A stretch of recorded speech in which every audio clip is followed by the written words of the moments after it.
everybody, welcome to Rocket Lasso Live. I hope everyone is doing well today.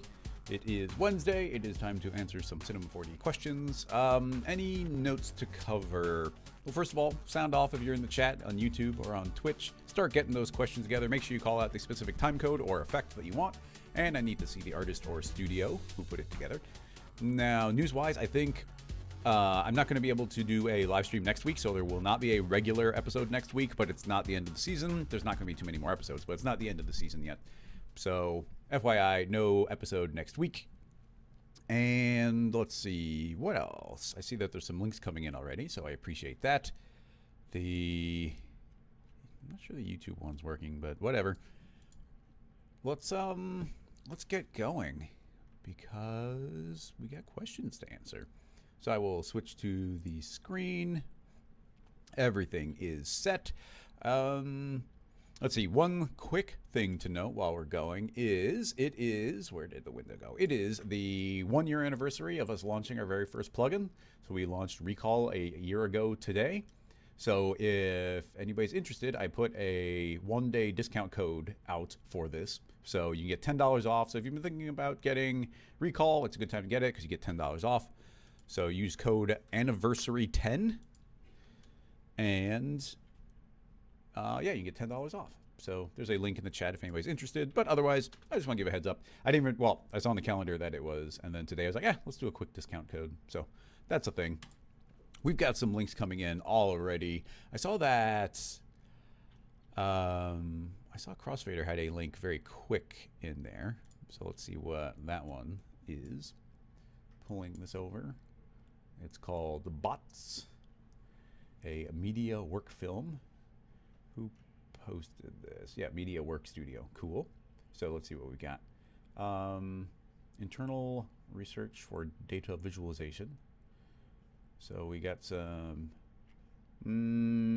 Let's see. I don't think you called out. Yeah, Crossfader. You got to make sure you call out the specific effect because there's a lot of different things going on here.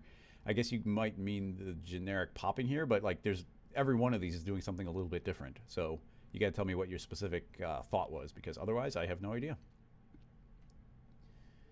Yeah, because there's a lot of different things going on here, and I do not like the questions where it's like, oh, you choose which one. No, I'm here to answer people's questions, so I'm not here to answer my own question.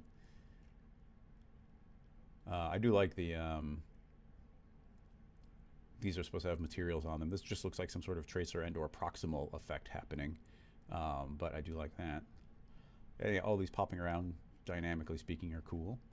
Yeah, I mean, look, you know, here's a little walker. Like all of these are completely different. So we would do a completely different approach on every single one of those. It's interesting that that is leaving that overall band. How would I go about doing that? I don't know. There's a lot of different questions. A lot of different questions. Let's see, specifically the flat ones with repeating shapes. Flat ones with repeating shapes.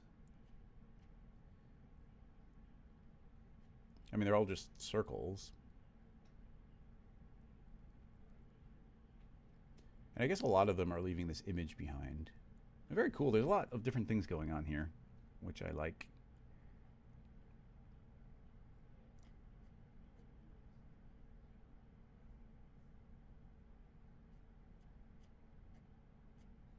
They have an entire behind the scenes as well. I wonder if it's Cinema 4D. There's nothing here that you couldn't do in cinema, I think.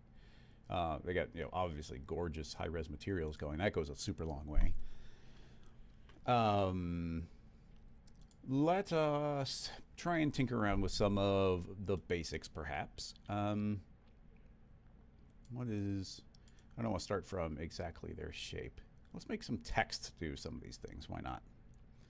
Make some text, center it in the middle, lay it down on the ground. Let's make a letter R. I want something with some volume to it. Maybe we'll go with some classic Futura. Gotham Bold. Yeah, that's pretty good. We'll do a Gotham Black, narrow black. Just something that has a little bit of meat to it. And maybe even we could use the hole to be the base shape. So let's say that that is the plan. I shall make a duplicate of that, make it editable, and we need just that shape. So UI, or I'm sorry, UW, UI, delete. So now that should just be this middle line. So keep that in mind. And if we're gonna, it's not trivial to shrink down a bunch of them, and we couldn't even do a transition if we wanted to. So I'm trying to think of a parametric way, because I am choosing to make this more complicated shape shrink down. So we're adding an extra layer of complication in on that. So with that being the case, how would I do it? I think we'd have to morph it, but they might not blend together really well. It might be a bad idea to, yeah, I'm gonna veto that approach, and we're just gonna use a circle just to save ourselves a lot of time. We could also do a square. Let's do a square just to be different, slightly different. So a rectangle, lay it flat on the ground. Yeah, we'll get a nice blocky square going in there. And so we need to create a series of layers here. Now you could, I'm trying to think if there'd be an automatic way of layering them.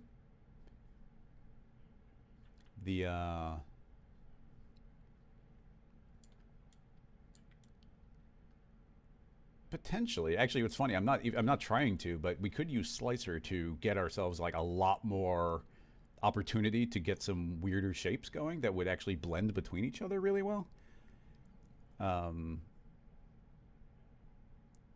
You couldn't dynamically make them, but it would be an easy way of getting a series of shapes that perfectly blended. I'm just thinking of different methodologies. Because, you know, the simple thing, we could just put this into a cloner, set that to linear, and give it no spacing. And then even my inclination here would be, let's make 2 of them, and then set this to blend mode.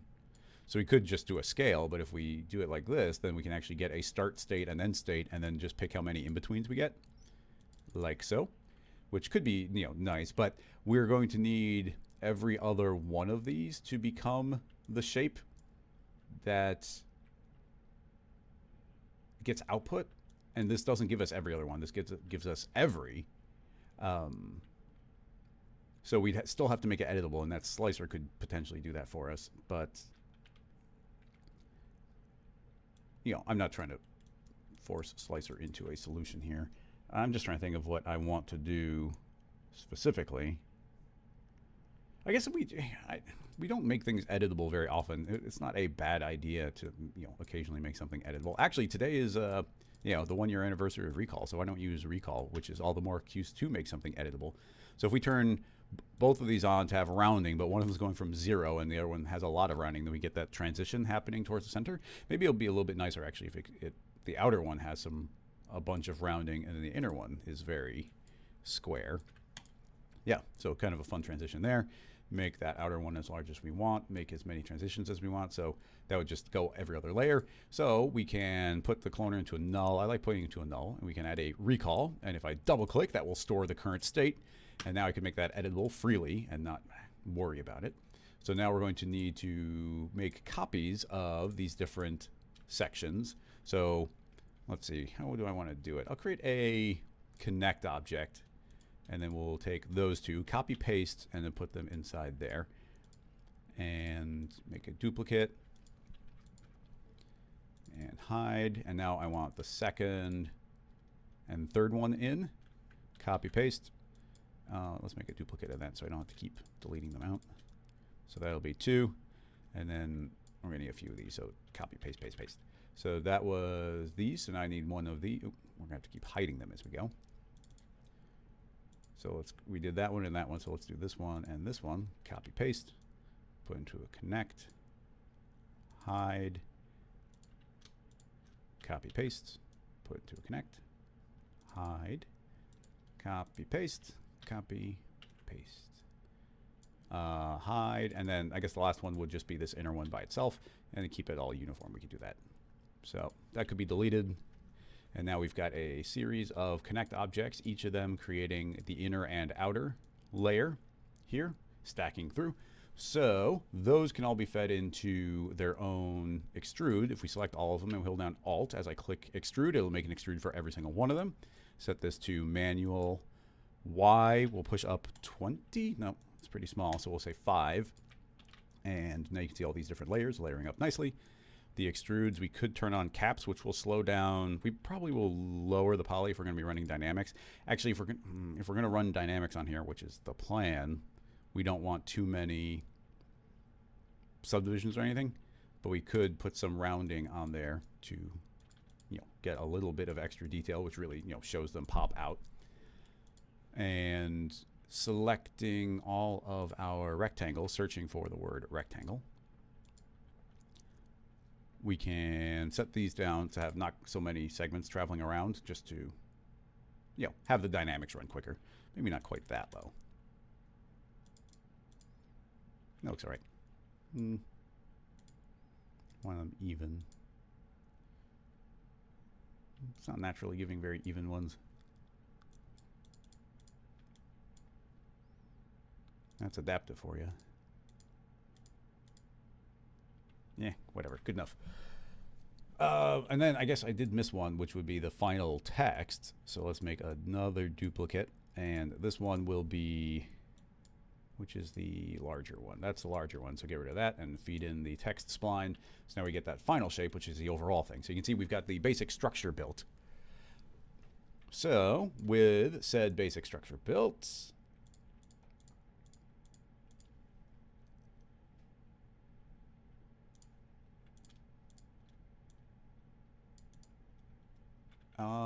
let me think, because the main one's not going to move.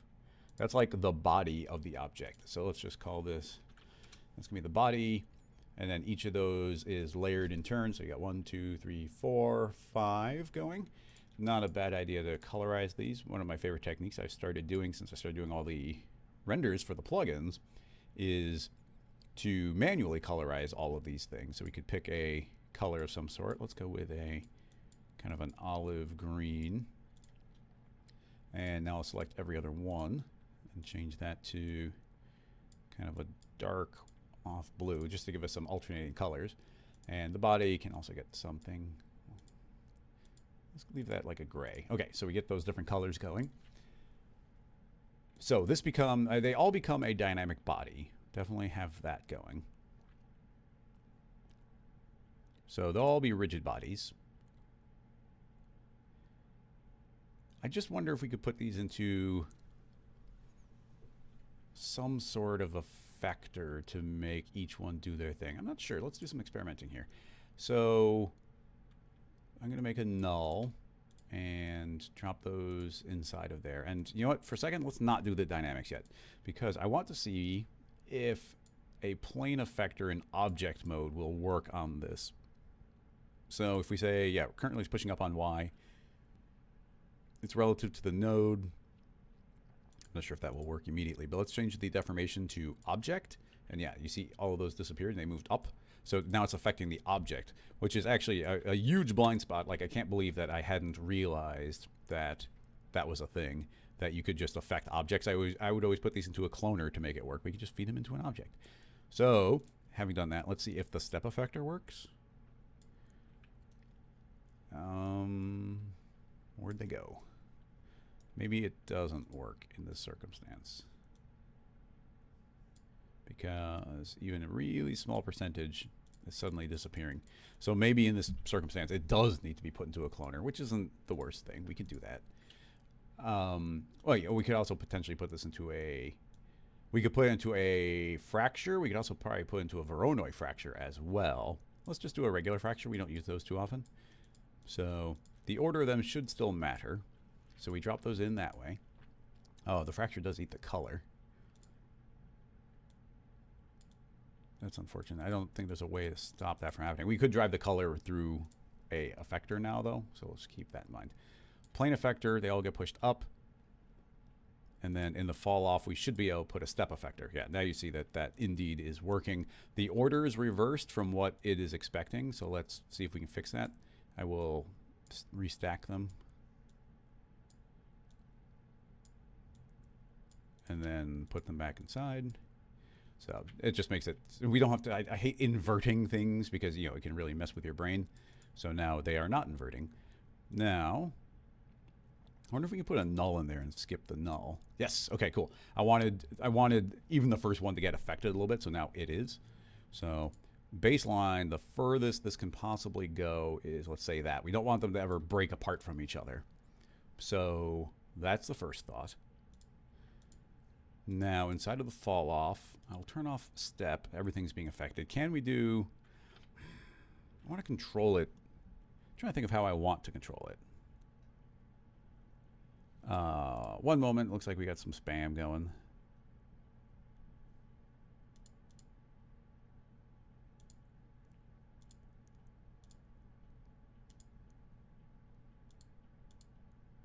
Ba, ba, ba, ba. Block. Yeah, I gotta get some more proper mods going. Because the people who used to be mods aren't regulars anymore. The one person I did. So yeah, I think I can't, when I click it, I can't tell if I got rid of it, but I did block all 3 of those. So let me know. Anyway, I want to see this oscillate. So I was going to say that we could do a formula and then offset that via what's under it, but like I don't think that's going to give me, you know, it's a cool motion, but it's not exactly what I want. So how can we get a nice oscillation going here?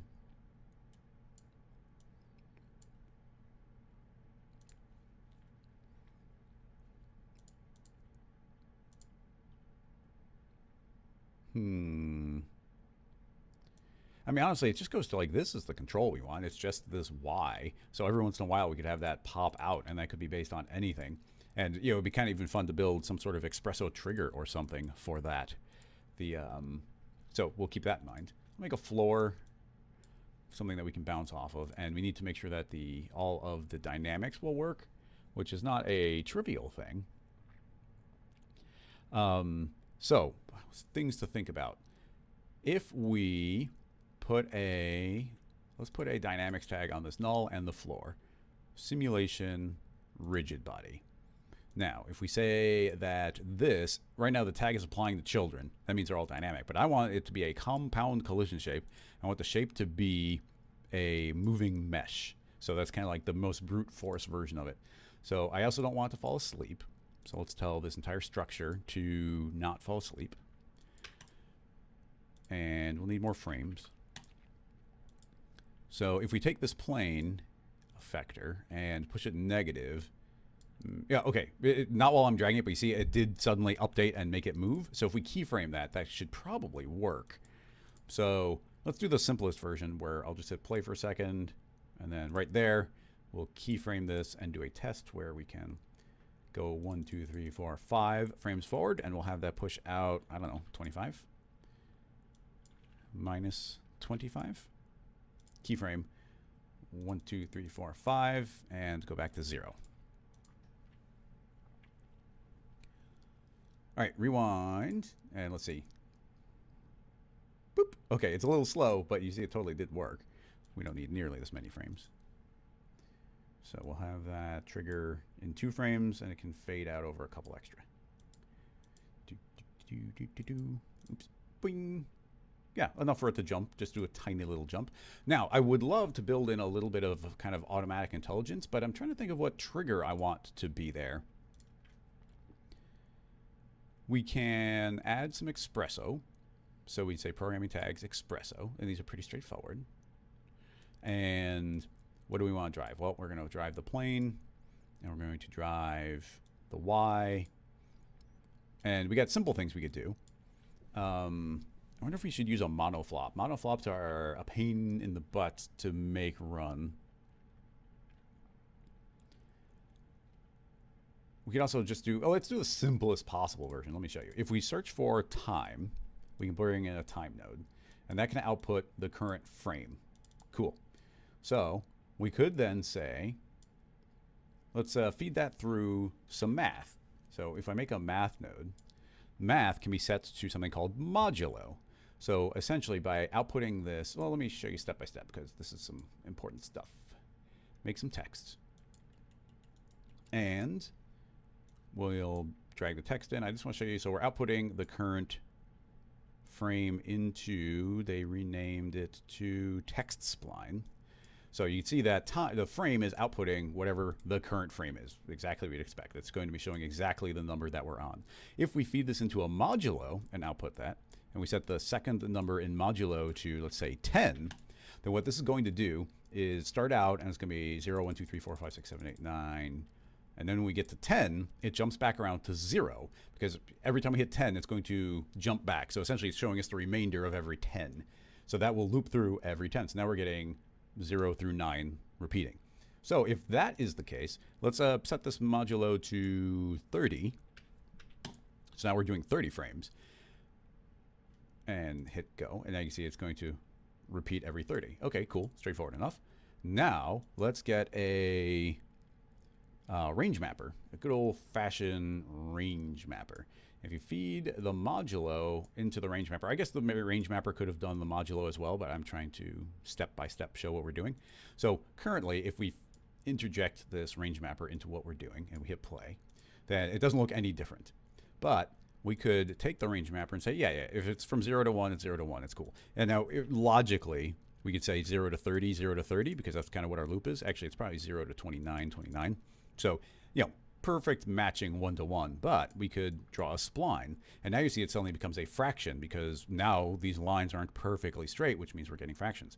But now imagine that that time is traveling along this axis. It's traveling along the x. So we could now interject something at any different point that we want.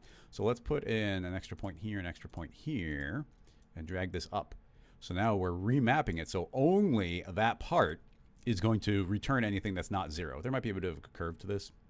It doesn't seem to be. It seems pretty flat. So let's even just make it kind of clean by putting those kind of on the even numbers. Okay, so now you'll see that that is outputting nothing, nothing. It's all 0. And then suddenly there's a big blip where the number goes really high. And it's because it's getting range mapped onto that. So, okay, that's cool. What if we output that value to what is happening on Y? So let's do that. Oh, okay, well, you see it pushes up. We need it to go negative. So we could just say output to negative 29. And now you suddenly saw it hop. Now it flipped itself over, so it's staying on this bit of the ground. So that is something we need to figure out. We could get really fancy with it if we wanted to. We could also have it alternate. Should we get fancy? Let's see. Is anybody... Okay, nobody's commenting one way or the other about this, if it's good or bad. So let's keep going a little bit more. Well, actually, no. Hypro is saying that they love seeing the Xpresso stuff. So let's do something a bit fancy. So all the stuff is going to move, and we've got, let's say we've got this null, okay? So if I move this null up into the air, let's move it up a nice even 50, okay? So if we hit play, you see that that null is moving with our object. So let's make two different nulls. I'm going to make... Let's do a y plus null and a, there's a lot of ways to do this, but let's do it this way, y minus null. And the y minus null I'll set to minus y. So now there's one null that's upper and one null that's lower. Now, we could figure out which one of those is above the other one. If we drag in y plus, I can output the global position. So the global position is very different than the local position. So the global position is where is it as if you pulled it out from the hierarchy. So very sensitive pixel right there. Okay, so that's a global position for y plus. Let's make a global position for y minus. If I were to output this to the text spline directly, you can see it's at 50 because that's where it began. And if I hit play, it's going to settle on the ground and now flip around. Now you see it's a negative number because it flipped upside down. So you see that's able to update because it's the global one. So now let's compare. I'm going to search for a compare.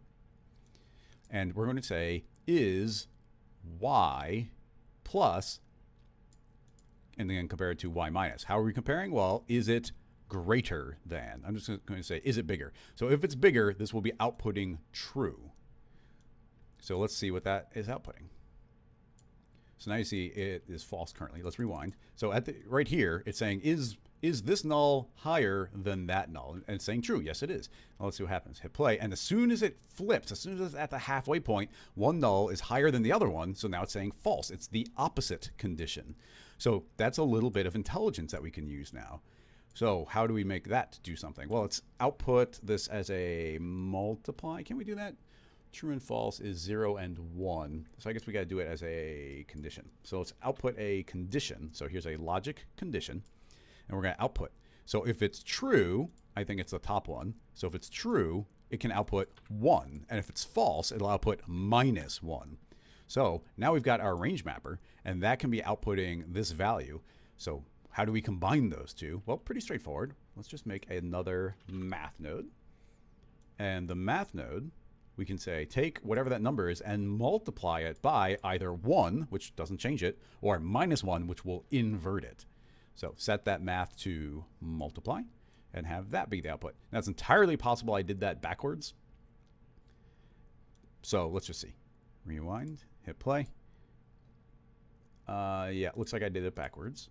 So I'm just going to flip these conditions. I'm just going to say, okay, actually -1 and +1. So that's going to invert it.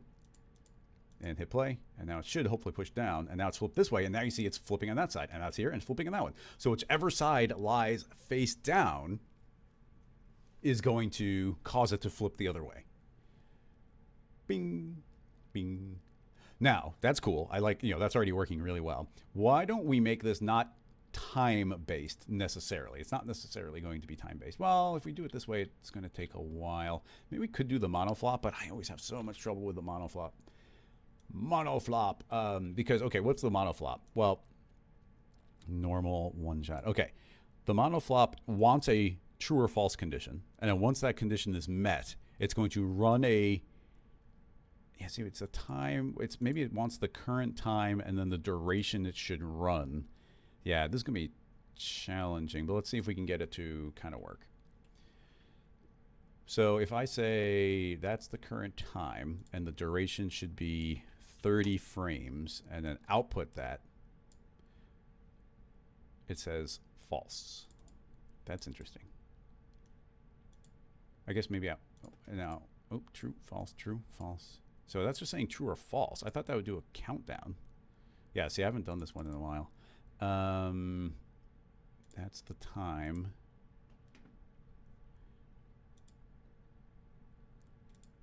Yeah, I thought that was going to output values. Now it doesn't output. Yeah, okay, monoflop. Bad. Yeah, that's a bad thing to pursue. It's powerful. Essentially, it's a triggerable thing. It just doesn't work intuitively for me. I haven't used it in years. We can make our own, though. We can make our own setup, so not terribly difficult. So we got this plane effector. We're already doing the Xpresso on there, so I will do it on here. We can create, we need to make an Xpresso control. We could put on the object, we could put it on the Xpresso tag. I typically put on the object, but in this case, I will put it on the Xpresso tag. So let's add a user data, and the user data will be, it can be anything, honestly. Let's make it a real. So let's unclamp it so it can go any value, and it's set to 1. We might want to clamp at 1. I don't know. I haven't done this in a while. Let's just call it timer. So that is a timer. It's something we can get access to. I can drag this in, and we can output the timer. So let me think through this. We need to...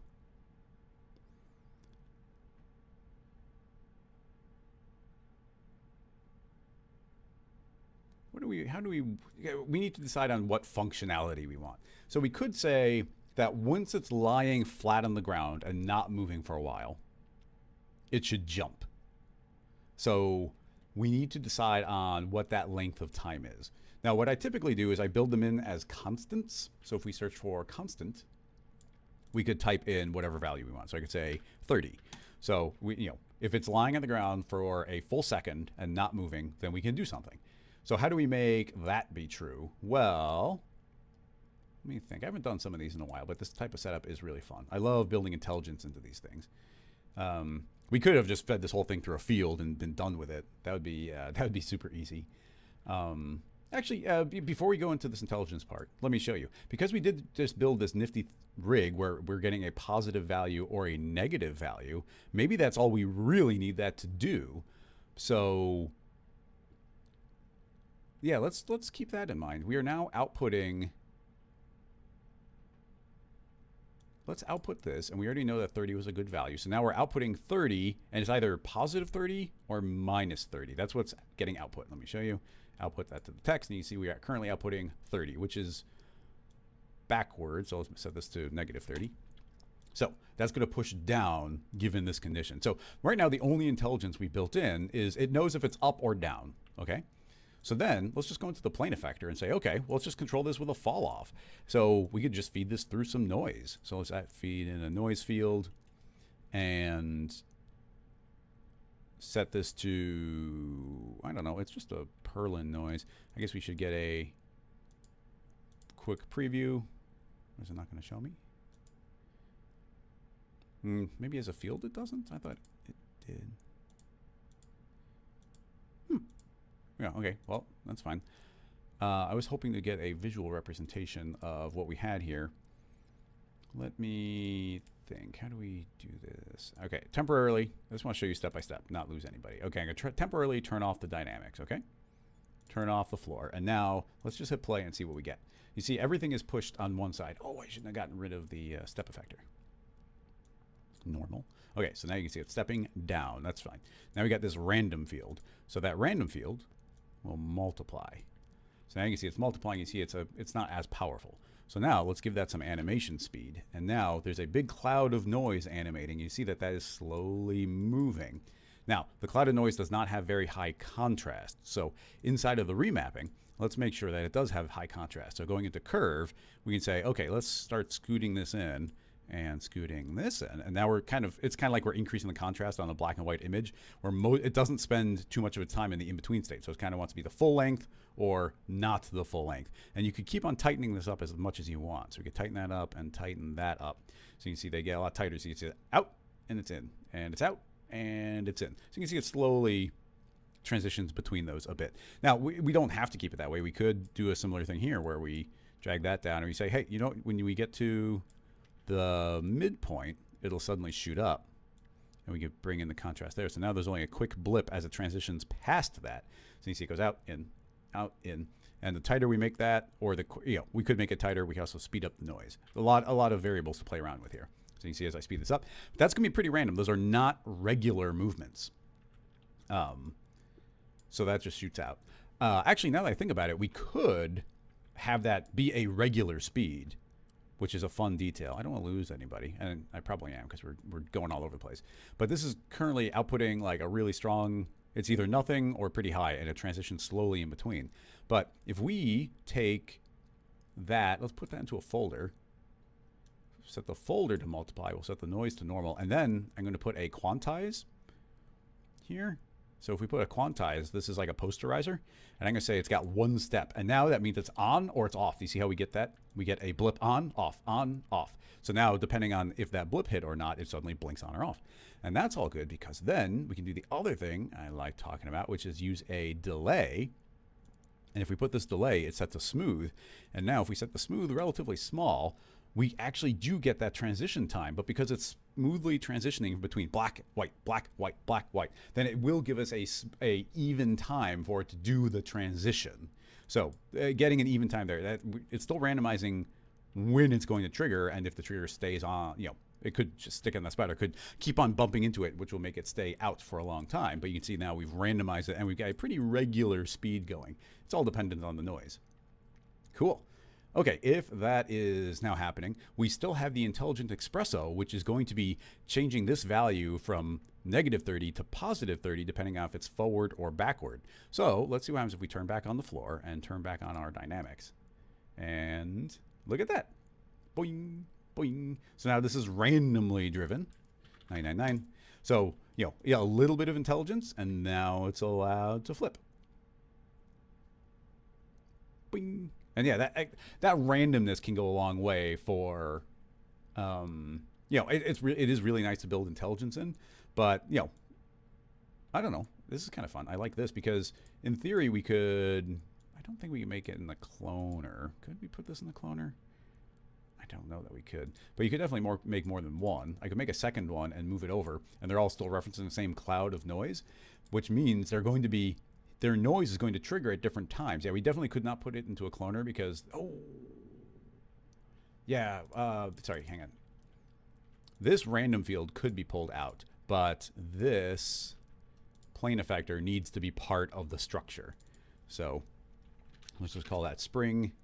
And that needs to get copied along with it because they need to calculate independently because that has the Xpresso. So you can see that one's doing its thing. And now we could copy and paste. Whoops. Okay, copy, paste. Make another one over here. And they're still referencing the same random noise, but each of them is completely independently calculating. Boink, boink, boink. Hup. And yeah, so yeah, now we got the two of them doing their own thing. Turn off the text. Hup, hup. Yeah, cool. Now, yeah, there's the unfortunate thing is every time we make a copy that we have to, any change we make, we're gonna have to make to all of them. So again, it's a good circumstance potentially to use ricochet. To use recall. Because if we were to change the Xpresso on one of these, we'll have to change both. And even right now, it'd probably be a good idea to put a group field here. Like this folder could have been a group field, and I could be changing a bunch of variables. Because what if we want this to jump faster? Well, we'd have to do that via the random field. Actually, the random field is what's getting remapped. So, but I want to change the delay. I want this transition to be quicker. So if I change it on one, let's see, if I make it 3 times as fast, one of these is going to have very tiny jumps. See, one has a big jump and the other is tiny jumps because it's taking 3 times as long for that thing to bounce out. So they aren't stuck on top of each other, so it can't flip. There we go. So yeah, there's a lot of different structures. You could structure this slightly differently and have more control over it. I haven't saved this file, which I probably should. Scene file. What are we on? Well, I guess it's just 0A, and we got jumping R. So yeah, so those are flipping around. As mentioned, yeah, anything we can externalize. So in this case, I was going to create a group field, and then all of these can be dropped inside of a group field. And yeah, that's all correct. The folder's not needed. Set the group field to multiply, and now this group field is something external, and we could change all of those, so it doesn't matter how many times we copy and paste one of them. Let's make sure the one is working. Jump, jump, jump. Yeah, and now I could go here and change this back to being powerful. Flip. Bing. And let's lower that to 2, and now you see it's going to have even more power. Flip, flip, and grab the noise and tell that to go slower, so it doesn't happen as often. Boing. There's a bunch of things I'd probably do, like maybe make the noise infinitely tall. We could set different timers. Yeah, that type of thing is neat. Now, I'm pretty dang certain we can't put this into a cloner, but I am curious. Let's give it a try and see if it works. But I think the Xpresso will stop it from working. The fact that all 3 of those jumped right away. Oh, that one went independently. That one went independently. But the Xpresso, now that it's flipped over, I don't think it's going to correctly run. So let's wait to see what that one does.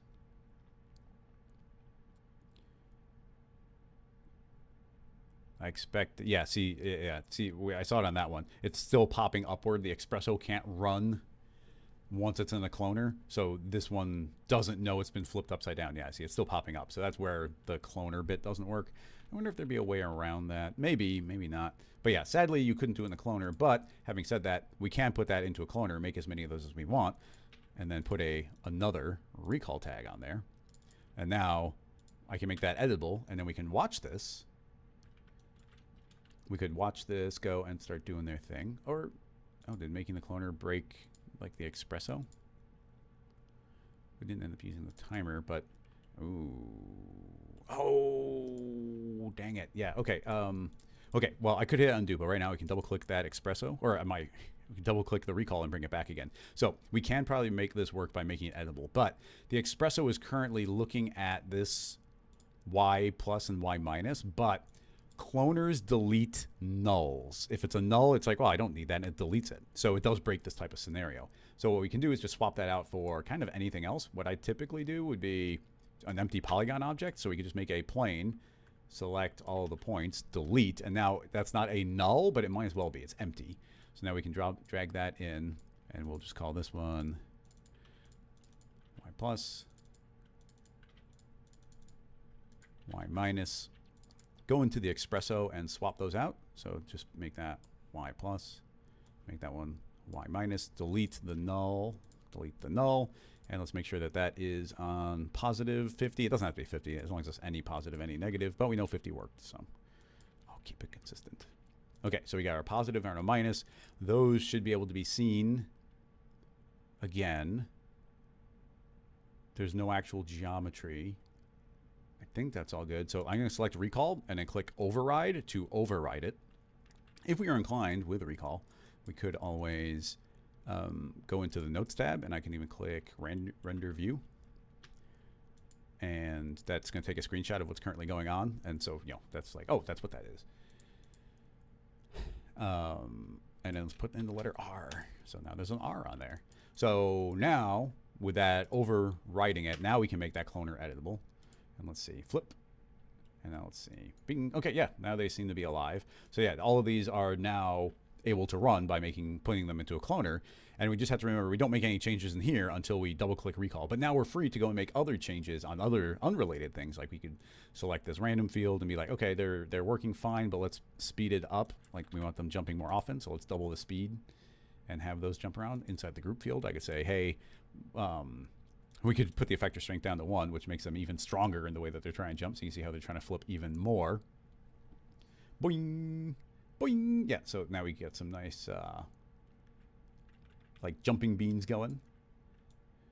It would be nice to, I'm curious, as an exercise, we can double click recall, bring it back again. As an exercise, can we colorize these? So making a new plane effector. All I want this to do is control the color, but I don't think that the color is going to work, or will it? I thought the secondary cloner might kill the color, but maybe it doesn't. So yeah, these are being colorized by the step effector. Actually, it's kind of nice to do it as that fade off. We can change this to a gradient, and now we can just choose whatever colors we like. Let's load preset. And yeah, let's just do a rainbow. Why not? There's that initial null. So actually here, I'll put an extra blue one there and then distribute the nuts. And now we get a little bit more of the color. Yeah, so that puts that in. And then if we put a, what if we make a duplicate of that? I mean, typically I like naming these. So dot color. And then this one will also be color. So I'm going to grab this random effector and then feed in this one. And yeah, it does seem like it doesn't override the colors on there, which is actually really cool. I didn't think that that would work. The cloner, I'll move up into the air a bit so they're not immediately colliding with the ground. Although, yeah, our noise is, I'm going to give our noise a lot of height. So I'm going to grab X, Y, so put a bunch of zeros in there. So the noise is like almost infinitely tall. So that way when I move this cloner up and down, you see that those aren't popping in and out anymore. They'll only move if I move them left and right. You see they start popping when they move that direction. So just throwing that out there. Let's select the recall and override again. And yeah, now we got some random colors on them. And those colors are external. We can randomize those however we please. Hit play. I guess this one doesn't need the double blue, which makes sense. Distribute nuts. And yeah, a bunch of happy letters jumping around, and they just know if they're up or down. Oh, I didn't make it editable, so these now they will randomly get turtle. They won't. Yeah, you see a bunch of them are like they don't know what direction they are. So that's once again, I just changed something. So I'll just override again, and now make the cloner editable.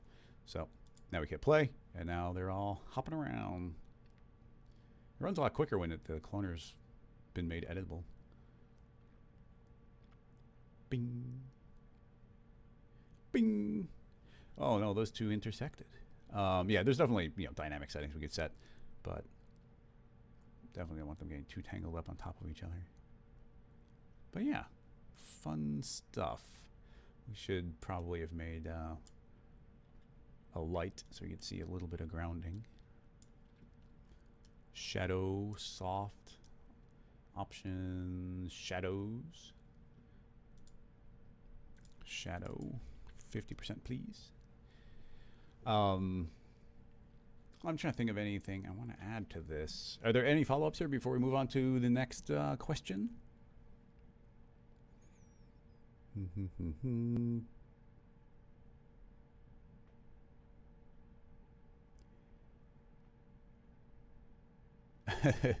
Neo, you're not wrong. I do, you know, there might be simpler ways of doing certain things, but I like doing it the controlled, like, large way from as scratch as possible. Let's see. Yeah, two of the letters definitely like each other too much. Yeah, and even on rerunning, you see that they're starting to intersect. Lots of things we could do potentially to avoid that. You could... their shapes right now are intersecting, but they're all being treated as one object. I wonder if we could tell it to... It's a, I guess it's a moving mesh. I kind of wanted to set it to a box, but I don't think it's going to be able to see the individual elements. But let's see. If I set it to box and set it to individual, does it behave itself? Actually, it kind of does. And look how much quicker it's running. So I simplified, and now because the individual elements is set to all, every one of them is being calculated as a box. Because it's a compound collision shape, though, those individual boxes are not colliding with themselves, but they will collide with something unrelated. So these other outer ones can get affected by that. And instantly that stopped that from happening, and everything's running way quicker. We got about double the frame rate, which, you know, that's a bonus. Bing, bing, bing, bing, bing, bing, bing, bing, bing. Yeah, that's pretty cool. The I'm going to recall again, getting lots of use of it this time, and I like what I did there. Let's go back to being a box. We could do different shapes, which might give different functions. Friction is fine. We don't need too much friction. And because it's running quicker, why don't we double the count? And I wonder... No. I was going to say it'd be cool if we could make every single one of them a different letter easily. I can't think of an easy way of doing it. I can think of complicated Xpresso ways of doing it, but the letters don't transition. Like if you set that to blend mode, it's not going to blend between different letters. Besides, the letter R was made editable, so we couldn't easily do that right now anyway. What was I going to do? I had a slightly secondary idea that I'm just not remembering. Let's override again, make it editable, and you know, now we've got twice as many at least. Hop, hop, hop, hop, hop, hop.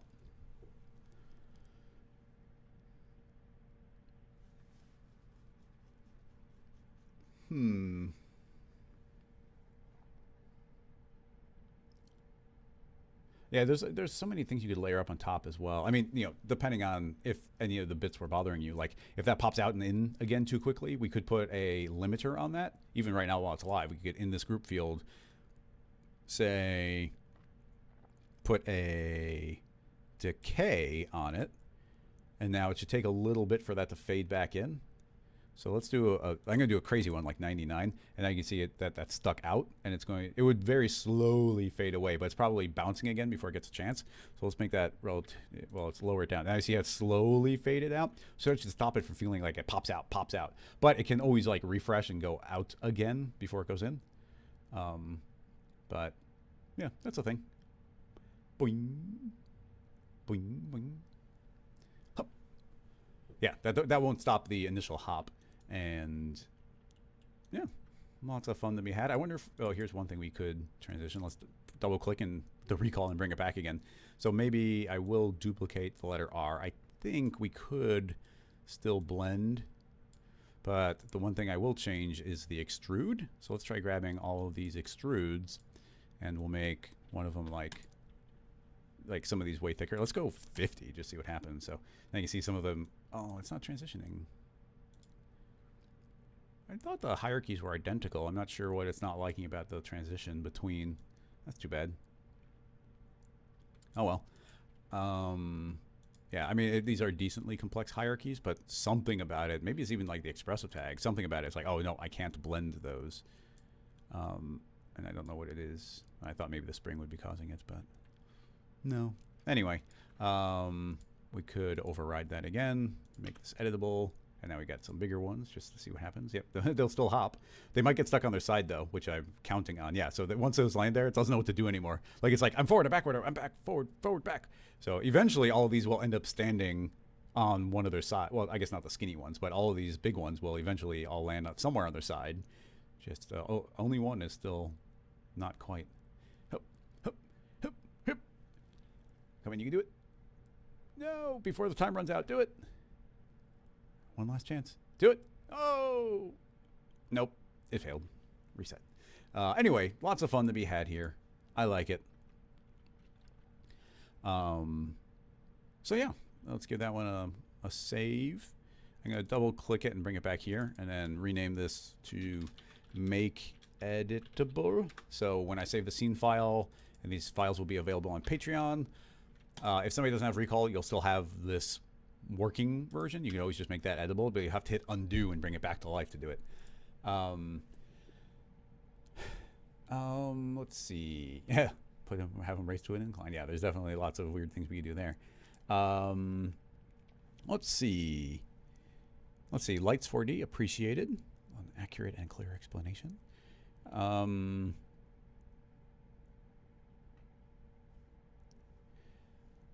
Let's see if I can follow. Sid is saying, question, a coworker and you are trying to design a template to be able to paint your hallway floor with. We want a checkerboard design that twists in the middle. I think I follow. This would give the illusion of the floor the floor bending. So yeah, I think I follow there, and that's totally something you could do in Cinema. So let's open up a new file, and you know, you can even do this. I even when I went and painted my own bedroom, I and even bought furniture. I prevised all of it in Cinema. But if you were, you know, keep in mind that a figure is that size, so, you know, we could make a bit of an actual hallway here. So I don't know how big your hallway is, but let's just say that this is the hallway. Delete. So let's move it 100 into the air. So you see the figures right there, and you got the floor. So this is the floor. Now, in order to distort it, we're going to need some subdivisions. So this hallway is just representing it. We can now make a plane. And that plane, I'm even going to leave it as a grid just to make everything easier. Set this to SSAO. Scoot this up. And, you know, T for scale it up as large as we need to. And we need subdivisions. Now, I don't think this is going to be a very, this is not going to be a very heavy project. So 100 by 100, no problem. Now, we can make our checkerboard. We'll just make a material. So new generic Cinema material. Go inside and load in the super duper old fashioned, where does it hide surfaces, checkerboard. And now this is currently set to 10 by 10 grid, which, you know, that's a fine amount for what we're currently seeing here. So there you go, that's the basics. Now, any pattern that we want to do to distort this, I'm trying to think of, let me think. Because there's a couple different optical illusions, and this technique would kind of work across all of them. Because we could just do a twist in it, but you know, you could do that in Photoshop. So I'm trying to think of more specific.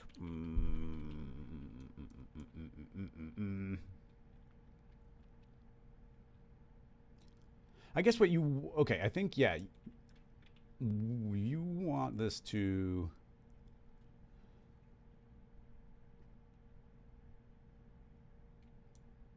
Well, okay, couple things to know. When it comes to that type of hallway illusion, you're going to want it, it's only going to look really good from a certain perspective. So it's like, okay, when you go and you enter through the door into the hallway, from that POV, you're kind of locked in because you entered from that spot, and you could see it however it is. So let's just say that this is the spot. So I can make a camera, And then, you know, because it's recall anniversary, I'm going to add a recall tag on there. And the reason I like adding a recall tag to a camera is if we become the camera, it's like, oh, we start zooming around, do whatever, go find a spot, we know where it is. And it's like, oh, wait, where were we supposed to be? Well, I can just double click the camera tag or the recall tag, and the camera jumps right back to where we originally had it. No keyframes needed or anything. So just a little extra something there. So my thought is you probably want this getting all kinds of crazy distorted. So first of all, I'm going to delete the floor out of this hallway so we don't pass through it. And then we've got this plane, and we could, let me just think, I'm not even sure, I don't have a specific effect in mind which is going to make this more difficult. Because, you know, we can turn this effector into a deformer and deform points, push that on the effector's level, and then inside fall off, feed it a random field, and that random field could be, yeah, I think I've got something in mind. So now if we go and we increase this a bunch, you could end up, you see this kind of crazy look we're getting.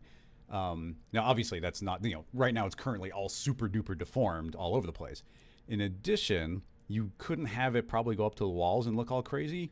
So you'd probably want to do something like a box field.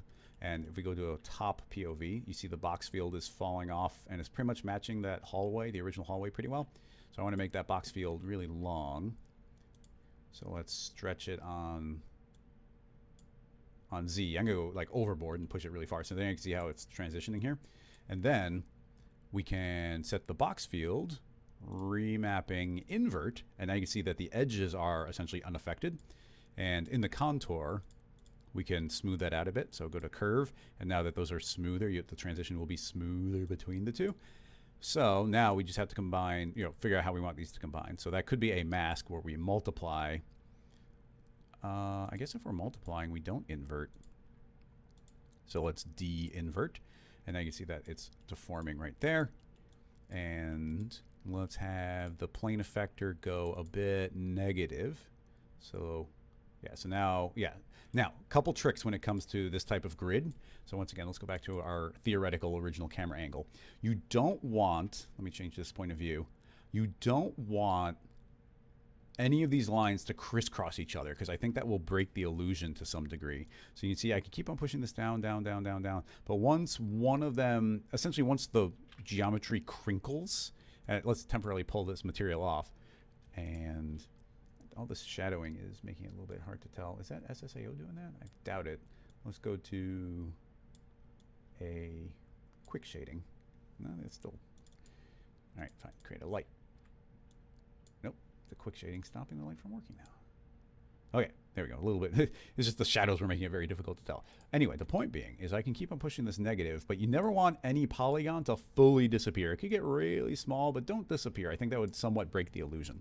Then we still have our box field, and we can change this fall off. Like we could go really far to the edge, but I still think you want a bit of a transition. And the further in you go, the more of a transition you can do.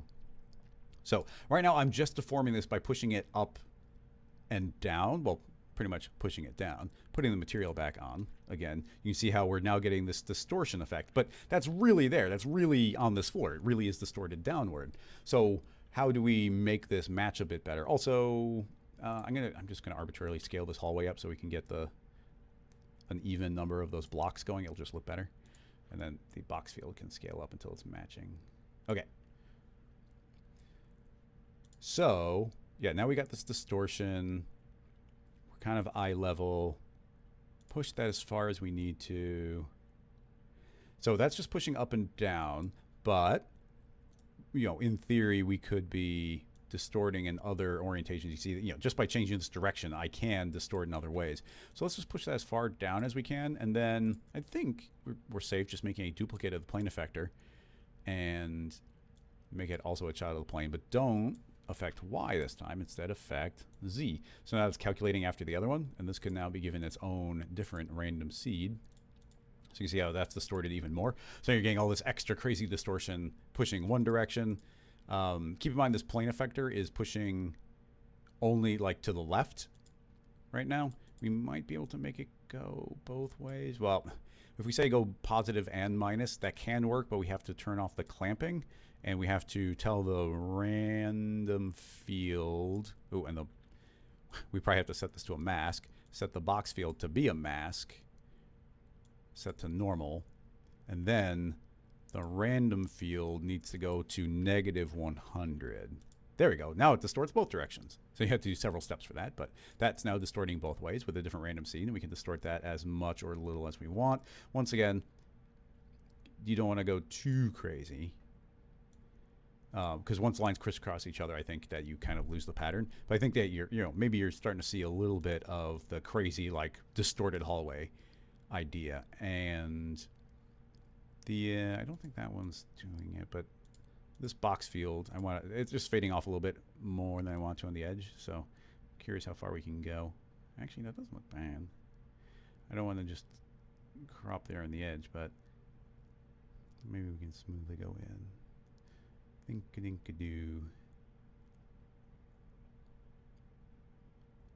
Yeah, whatever. Let's say that's good. So that is like, okay, we've now distorted this from this POV. That's what it looks like. And I'll even center our camera a bit. Now, potentially you'd want to crop it off in the front and the back as well. But then ultimately, here's what you need to do is actually, let's indeed not let that fade out on those edges. So we might be able to do it just by shrinking in that Z, but it's going to be longer on that axis, so the fall off might not be quite as nice. But you see, I'm making so those edges can eventually just level off. So it's only the midpoint that's distorted, because eventually you want it to probably be a straight line on the beginning. You could have it distort, obviously all the way through, easy to do, but presumably your hallway kind of ends at 90-degree type of things. So once again, the fall off is relevant. We could have changed the, made one fall off for one angle, a different fall off for the other. But anyway, now this has all happened. So I'm going to do the cheapy version of this, but let's hide the figure. And even right here, without doing any like crazy rendering, if that is the floor distortion you want, but obviously this is all actually distorted, you could just take a screenshot of this. So I'm going to take a screenshot, of course, render it out at a giant high resolution. And now into Photoshop.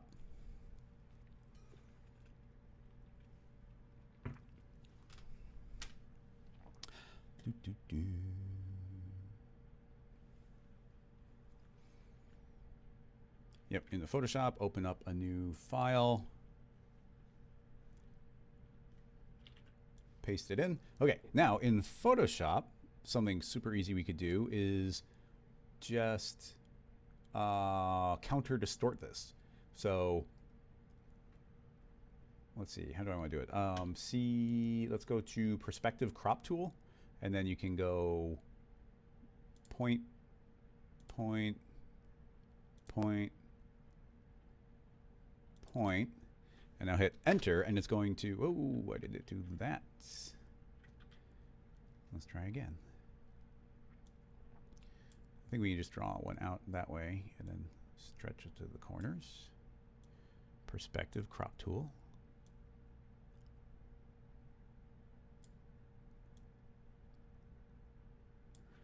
Enter. What? Oh, maybe clear. I had some sort of preset written in there. I guess that was causing some sort of trouble. Apologies. Okay, one last time. It was cropping it to 1 pixel. Okay. Now we can take a perspective. There we go. And now it's counter distorted it to this giant stretched out thing.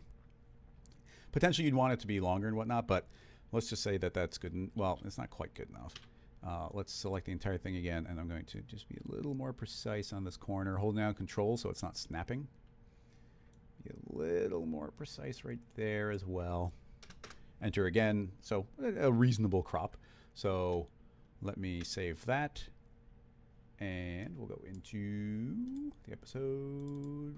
Nope, not renders. Scene files. New folder, texture. And call this... the new Photoshop, you have to hold down Control Alt Shift in order to get the proper save menu that you can actually save as a JPEG. So yeah, into the texture, I want to save as, we'll save as a PNG. call that floor, save. And I guess this is even just proof, because ultimately what you're asking for is like, oh, what would be the pattern that you're going to do? So it's even like, imagine printing this out on some paper or something. So, and then, you know, it'll be a lot of paper, so I don't recommend it. But let us, let's see, I want to crop again, just to do this really quickly. Let's hit enter. So you would want your measurements of your hallway, and this is the image that actually represents the hallway. So making a separate layer for that, if I were to take this and change it, there, hold down shift, if I stretch this to whatever the length of the hallway is, that is what you should actually paint on the floor. So this is what that image looks like stretched out into this perspective.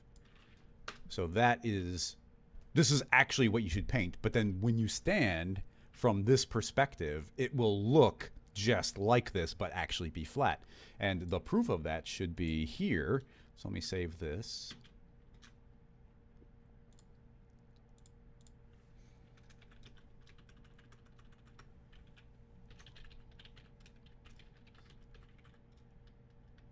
By the way, I love this type of question. Distortion. Like, this is a real world cinema application, bringing it back into reality. So I'm going to save this immediately again as B, because in this one, we're already kind of done with everything. So I'm going to kill that hierarchy, and then we can make another plane, and I'll shrink this one down until it's perfectly matching the hallway. Stretch it out, and I'm just guessing. I'm just super guessing at those. But making a new material, let's load in.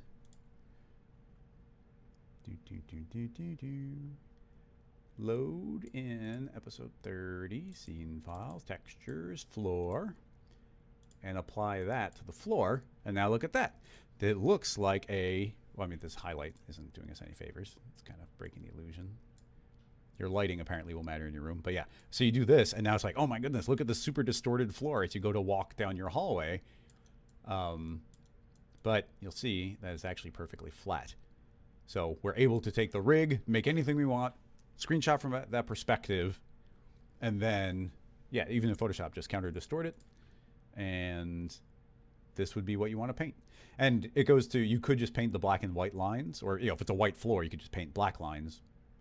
But then a little bit of shading. If you pre-light it, it would actually be pretty funny to pre-light it. If you go and, let's turn off that one, reactivate the actual distortion. If you mimic the lighting that you have in the hallway, you could probably even make the illusion better, because let's say you had one light here and then, you know, another light down the hallway. If you look at the floor, do you see how we're getting different highlights and whatnot? So if you did this, and then once you render it out or take the screenshot, there are now highlights where those lights approximately would be putting them. So then when you go back in, you get your pattern here, and it says, oh, like, look, there's a highlight on this tile. That is going to look like a highlight that is catching light from the light you actually had placed on the wall. So, you know, obviously render this out in Redshift or your third-party renderer to get like lots of accurate detail if you wanted that to be really, really detailed. But yeah, that's the concept. Oh yeah, we're back. I was like, let's turn that one on. Turn this on. So yeah, you get the crazy distorted floor, but it's actually completely flat. And yeah, I mean, if you're mocking it up in 3D like I did, make sure you're taking measurements of the hallway. And even here, this is a very simple hallway setup. But you know, no matter what your angle is in perspective, maybe this could turn a corner. That doesn't change the setup. You just do the same idea and make sure everything's distorting appropriately, and it could all still work. Keep in mind, it only works from one perspective, and by building this in 3D, that should show you pretty well. Because now, look, if we come at the hallway from this other angle, the distortion is broken because it's kind of like the opposite.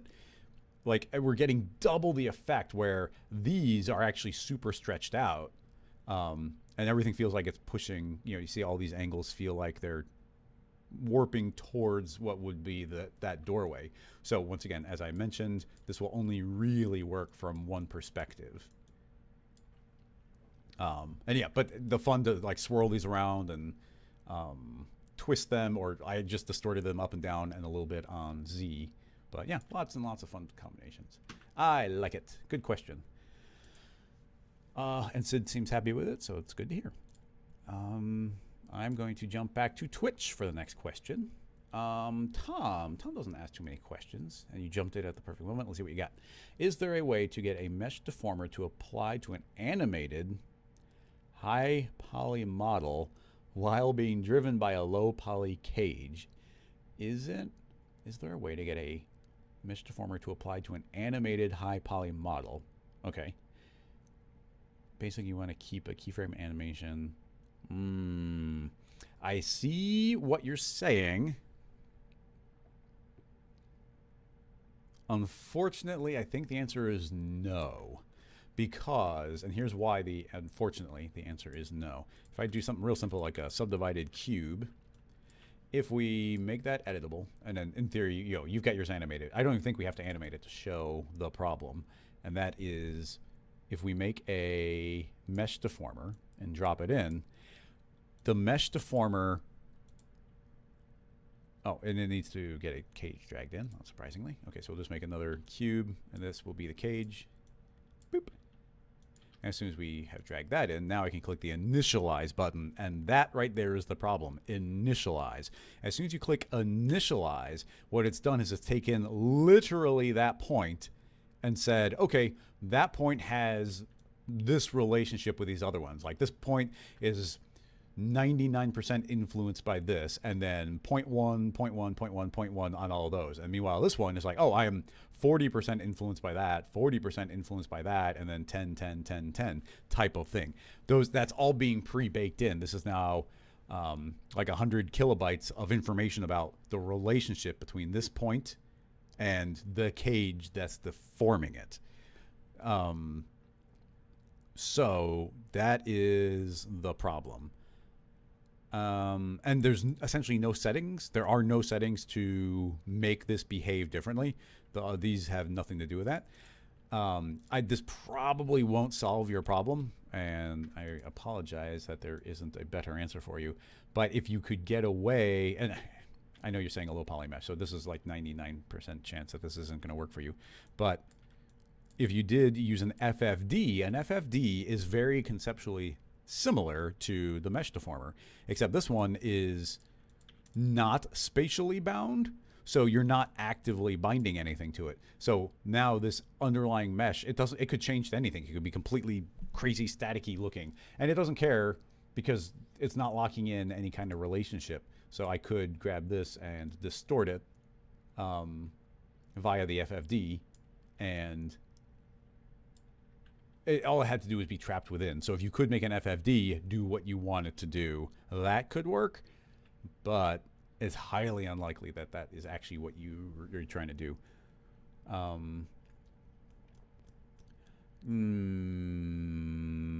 Dean, that is a fair question. Dean is mentioning the auto initialize.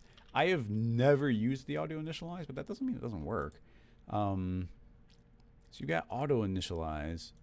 Does that mean, like, is it constantly refreshing every frame?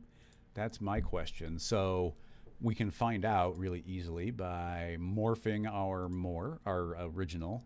So we need to add a rigging, pose morph, points, and then now I can deform that. So let's pull that out.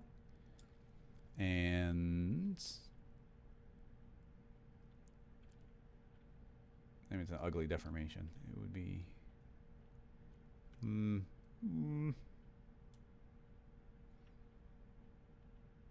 yeah, I guess we'll just do the ugly one. Well, if we want it to be slightly less ugly, let's grab 2 points and move them up. There we go. Less ugly. Okay. Now we've done that. We go back to animate. Now we got a slider. That should go. Okay, so it's now morphing. And that is this mesh deformer doing its thing. I guess something I was going to say is keep in mind that we do have a particular order calculating here. So if you turn off the mesh deformer, depending on what you're doing deformation-wise, that might still continue to work. So for instance, if we do, sorry, I'm thinking of two different things at the same time, which doesn't help anybody. If I drop that in right now, fit the parent, if we start sliding that, you see that we can get that to twist. And then if I turn on the mesh deformer, I think that will be a sensical, or not, less sensical than I was hoping. Oh, yes. Oh, yeah. I guess that makes sense. But you, no, does it? Oh, we are on auto initialize. Interesting. Because if, let's turn off auto initialize. Okay, slow down. Don't auto initialize, initialize. Okay. Now, what happens if I turn on this twist and then morph? Oh, it's, wow, okay. If you're not auto initializing, the morph just is like, hey, that's not what it looked like when you fed it in, and it just ignores it. So that's one thing. So now turning on auto initialize, and maybe that's what auto initialize does. Now it does see the deformed version.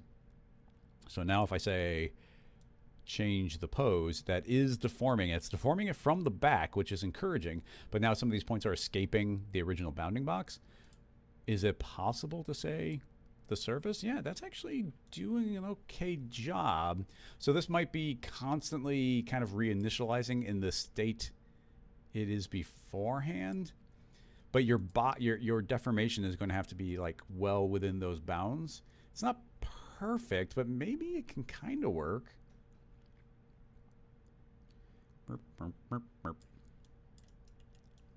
Yeah, I don't know how much of a help that is, and I haven't explored it a lot. But yeah, thanks, Dean, for the reminder about the auto initialize. I literally never used it before because, well, it just goes to like, these are some fairly dangerous types of setups. So I always try and keep it as clean as possible. Let's just keyframe it to kind of see what ends up happening. So that should now twist. So now halfway through the twist, we'll begin the pose and let that deform up. And let's see if this gives a coherent result. Yeah, it's pretty coherent, so maybe that will work for you. Yeah,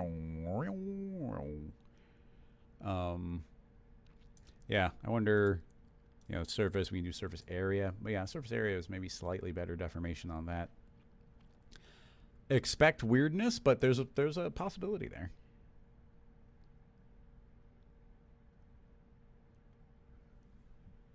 Yeah, nice.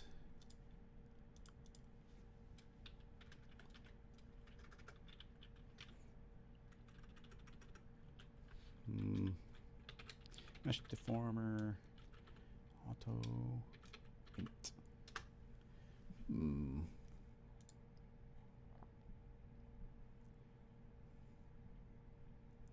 Oh yeah, Dean's also pointing out that there is a accuracy slider, so that might actually help. Actually, there's one moment here that, yeah, you see right there how that deformation looks a little bit wonky. Let's see if we increase accuracy, if that does anything. 100% accurate. Doesn't seem to have any influence over that. Seems to be maybe occurs more. No, I don't see any change happening there. Not certain. Something to keep thinking in mind, though. Keep in mind. Let's see. Nicholas mentioning that I should turn on the surface, which we eventually did. You're on the same page as me. Justin, Slicer is great for creating stacks of paper. One Slicer creates geometry, is it possible to animate the sheets blowing away, keeping the rig parametric? Oh boy, that is a fine question. That is a fine question. How would I... Well, it goes to the only way you could possibly do it while keeping it parametric would possibly be with Softbody. That's the only way I could possibly think of. Let's do a well, let's try and do a setup that's not the most basic, the most basic. So I'm thinking go to the assets browser, search for, let's search for a woman and grab the woman and child. We're going to kind of do that like bust setup. So just grab the neck up and then we get the head, and actually let's get rid of the neck as well. Yeah, so not too, that's fine. Now we put that into, I'm gonna, let's keep it very low poly, but I will feed that into a volume builder, volume mesher, and drop the voxel size. I don't want to go too, okay, that's fine. Not a bad idea to do. Actually, we could do a little bit of smoothing, but I don't want to mess anything up. That seems fine. Okay, anyway, we're going to be using Slicer, which is the tool that we released last week, which feels like a lifetime ago. Like, seriously, it doesn't feel like a week ago. I feel like it was a month ago.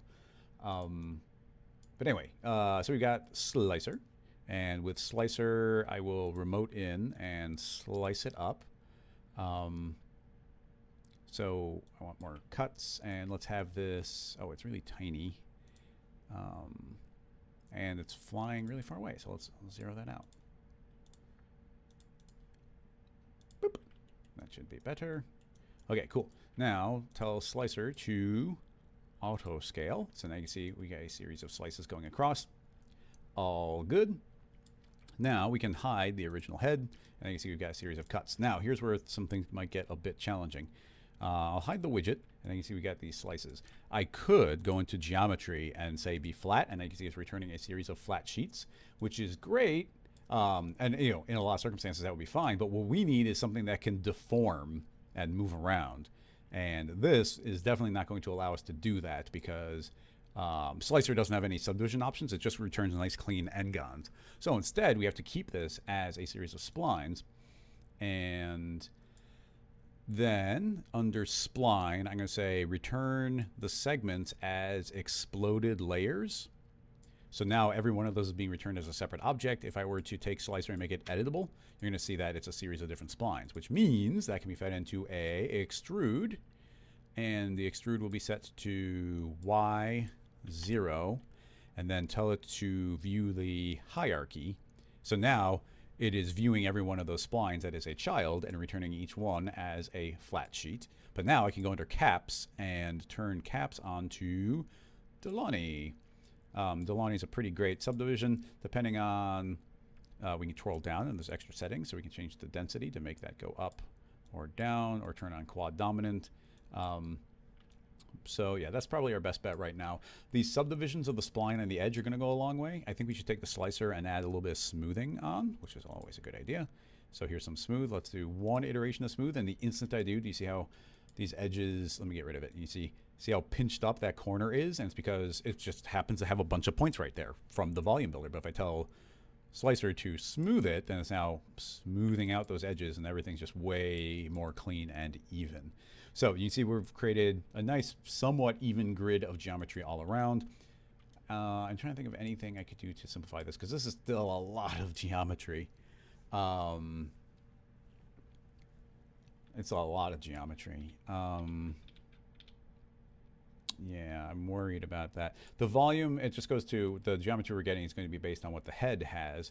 So we can try feeding this volume into a remesh. And you can see instantly it's going to do a fairly nice job of cleaning that up. And now we can say, actually return 20% of the polygons. But there's always a chance that this is going to return a hole. So I'm going to do a quick loop around. It's a pretty simple model. It seems to have done an okay job, but on a complex model, it will return some holes. Now, having done that, we can take Slicer and say, don't look at the volume mesher. Instead, look at the remesh. Hide the remesh. And let's bring our object back. And now, because there are fewer polygons on the outside, you can see that the poly count everywhere has gone down, because this is based on what the edge is, and it kind of cascades inward. So this is already a much more reasonable poly count. So if those are our slices, let's save this. Let's see. Oh, here's what I do. If I'm gonna put the word Slicer in the name there, so that anybody using this file will realize that you need Slicer. Sheets of paper. Now, I don't have a great plan right now, because Softbodies, how do we affect only certain areas? I don't want to do a lot of weighting. Well, let's just see what happens. I'm going to hit Control D, Dynamics, and set the gravity to 0. Now let's make this into a soft body. Might be a bit of a challenge. Let me show you something. When you put the extrude into hierarchy mode, if I make this editable, you'll see that what that extrude actually is a null with a null with a null with a whole bunch of different extrudes inside of it. So that could confuse it. Now, maybe it can just see it as a single piece of geometry. Maybe everything filters down. If not, you can just take the entire thing and put it into a connect. And now it is, if I make that editable, it's just a piece of geometry. So that's a simplification of everything.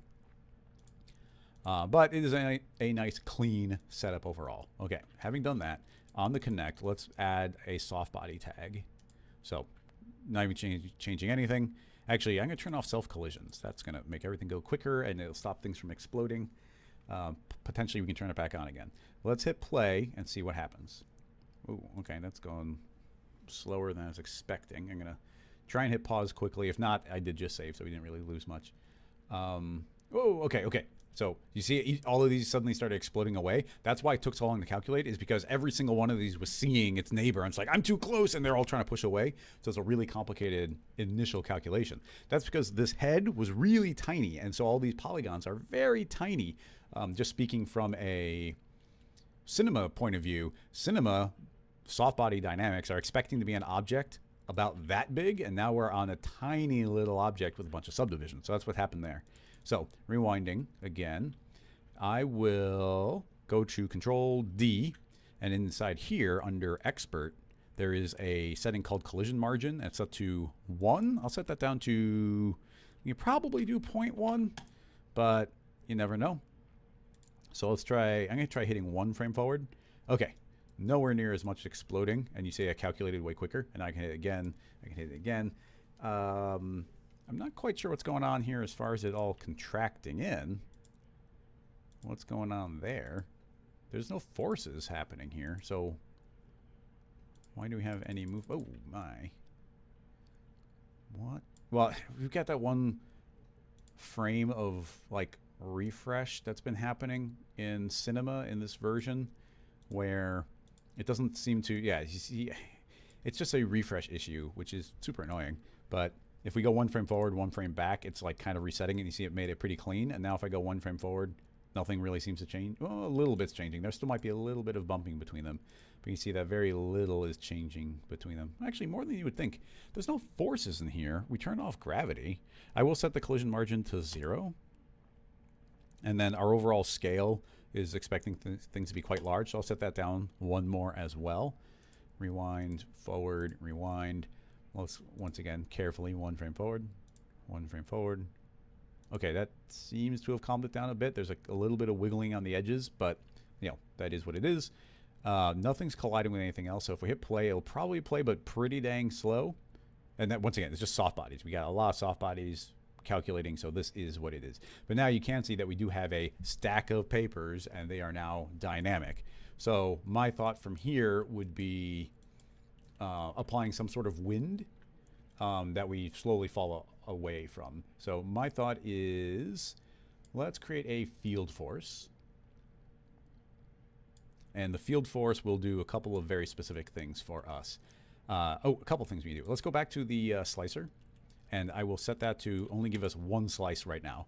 And that 1 slice, we can just do tests on 1 slice, and then we can turn it back on again with all 19, and then see how it goes. So, yeah, the soft bodies don't like changing these point counts, so you always make sure you do a couple of resets. Anyway, we got field force. It's not doing anything right now. We'll set this to 40, which is pretty strong, and then I want a solid, and that's going to push everything up into the air. So even right now, this should be pretty safe to just hit play, and you see, boom, it goes flying up into the air. You know what, 40 is probably pretty strong. Let's do 5. So if I rewind, forward, back, rewind. So now you can see now that is doing its thing. Once again, forward, back to actually force a reset. We also want some noise, so let's do a random field. Set that to add, and I guess it is relatively small. Let's see, X, Y, Z, 0. Get a cross section, so now you can see the noise pattern that we have, and it's adding on top of it. So we got this force that's mostly pushing up, and you see there's some randomness around. We'll give that randomness a little bit of speed. I'll set it to 25. And then that upward movement, it doesn't have to be as strong. So this solid can be maybe 0.2 upward. No, 0.5. I definitely want them leaning green. We want these to mostly go up because I don't want them to drift down and hit the sheet below. Okay, so now let's see what that does overall. Now you can see, yeah, that's going to blow up in the air. That's fine. In the actual object, I will give it some drag. Let's give it 5% drag, which hopefully will drain energy out. It's still accelerating quite a bit. We could give it a bunch of damping and lift. Oh, also tell it to be two-sided. That might go a long way. Yeah, that slowed it down a bit. It felt like it. These are sheets of paper. We are pretty small, so I'm going to increase the power of that a bit. There we go. So now you see that drifting away and how it's kind of wafting in the air a little bit. So now that that is happening, let us... the more and more slices we add on here, the more complicated it's going to become. So I'm going to... Let's go... No, not 55. 5. Let's do 5 slices, which is going to result in not too much there. So now inside of the field force, we can also go into the fall off. And now in the fall off, I'll give it a linear field. The linear field shall be set to y plus with a distance of 3. Yeah, let's say 3. So if we move that up, if I did this correctly, only the top sheet should move. If I did it wrong, then the 2 bottom ones will. Okay, yeah, cool. The top, you see the top sheet moves. The other one, okay, yeah, there's another thing with Softbodies. I've spent hours exploring it, even during bonus live streams. There is, the overall object ends up getting moved with the core object, and just by the nature of this top one moving up a little bit, that means kind of like the bounding box is changing, which starts moving all the other ones. It's like kind of a weird limitation in Softbodies. You see just that one moved up, which grabbed that one, which grabs this one. So eventually everything gets pulled up. So that is a limitation, I'll say, of Softbodies. I don't know at what point Maxon will tackle a new dynamic system, but whenever it is, I'm very much looking forward to it. And yeah, you can see that like this force shouldn't be applying at all below. It's not inside the field, but just because the top one is, those bottom ones will start to get affected. There's the only workaround I've ever found is really clunky. Yeah, the workaround is really clunky, which I don't really want to engage on. Essentially, it involves like making a kind of like a box around this giant bounding box so that everything's happening inside of that. But then those have to be outside the field force. We have to do a bunch of steps to do it. And I really don't want to I don't want to have to do that. Having said that, we might be hitting the limitation of what is even possible just because of the limitations of Softbodies.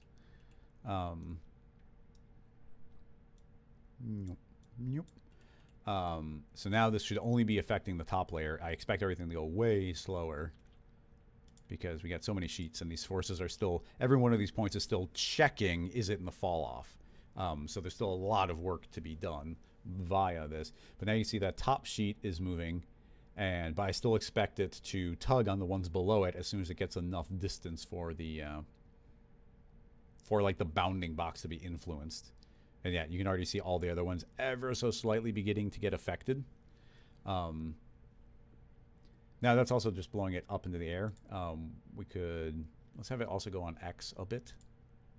Back, forward, back. Bum, bum, bum, bum. Field force. Object. And it's actually really easy. We got X, Y, Z. So let's actually have it twice as powerful going to the right, but still mostly upward. Or mostly to the right and a little bit upward.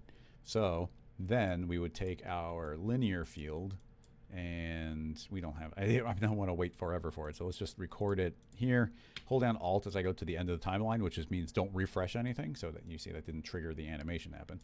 And then we'll just keyframe that down onto the final layer, keyframe that. Now we can rewind to the beginning. Now that will animate its way down. Don't display. Hit play. And don't expect this to be speedy, but let's see. And like I said, every one of these sheets will eventually tug on the other one because it's modifying the bounding box, which changes the position and rotation of the overall object, which causes like a cascade effect.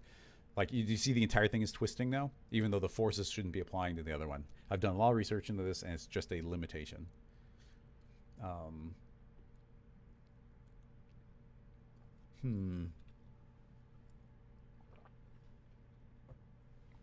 So yeah, it's going down, but you see the entire head twisting, which it shouldn't be. And then it's just a bounding box. What are you going to do? And yeah, we can't even really say follow position because that starts messing up the slices that are actually flying away. And all those not quite doing what we want. Now, having said all of that, without really losing any work, we might have another option. So I'll save that, and let's save this as another version. Okay, instead of the slicer being inside of this extrude and creating a hierarchy, why don't we turn that off, and now we only get one slice. And then and let's say that slicer is only doing one slice. So there's exactly one slice, and it's at the center point, and I think that all makes sense. I'll also delete out that null, and let's just have this cut on Y+. There we go. So that should be there, which is centered, which is centered. Yes, that makes sense now.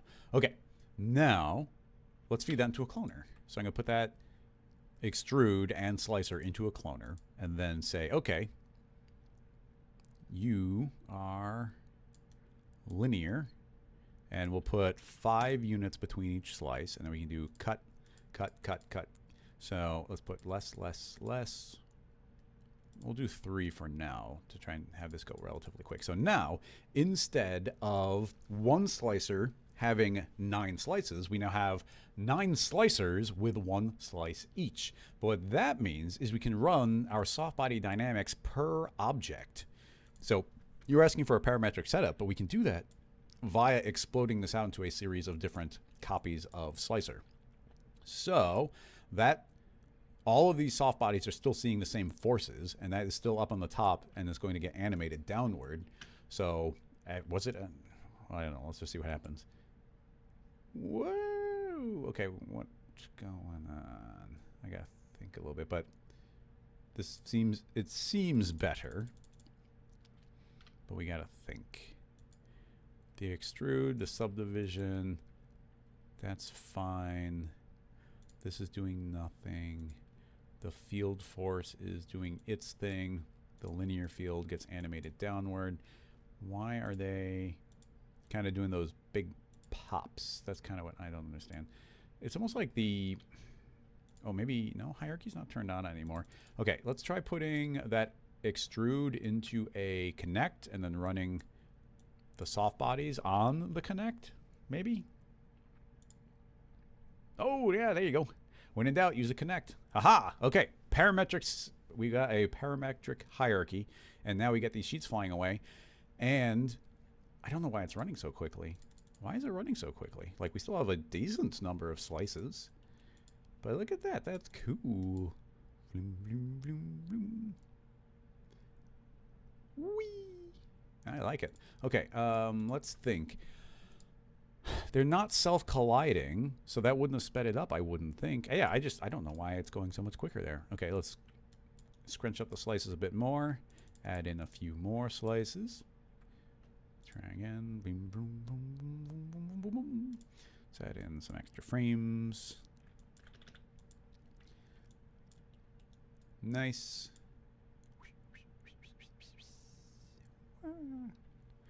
And they happily drift away. I'm curious if they collide with each other. They do seem to be... Yeah, they're not... I don't think they're passing through each other. Look at that. Look at that. Go figure. Yeah, what do we... Is there anything we want to do on top of this? Like, that's running shockingly well.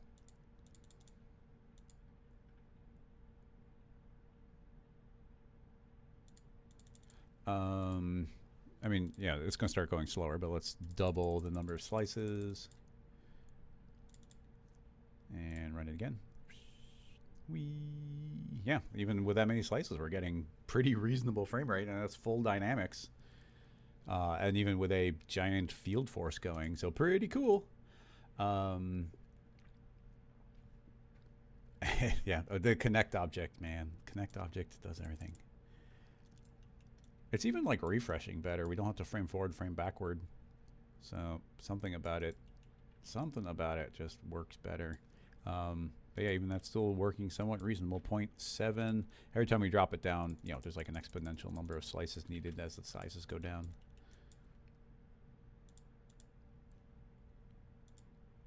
Yep. Top ones are all kind of on top of each other.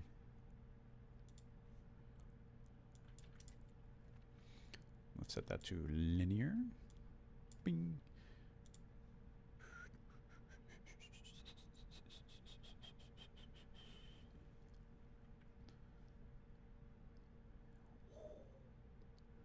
Pretty fun. I like it. That's a good demo. If I had thought about that, I would have put that in a demo of the original Slicer video. I'm trying to think of what else you might want to do with this type of thing. I mean, there's a lot of options you have. You could have these pieces go flying off and follow a spline. Like, that could happen. These all have a lot of drag on them, which is, you know, it's nice to have drag. At a certain moment, if we suddenly turned on dynamics, all these would start drifting downward. Control D, general. What's funny is you could even animate this gravity, but it'll suddenly turn gravity on, turn off the field force at this particular moment, and now they'll all start falling down, but they'll all still be aerodynamically kind of sound. I wonder if they need lift to do that, actually.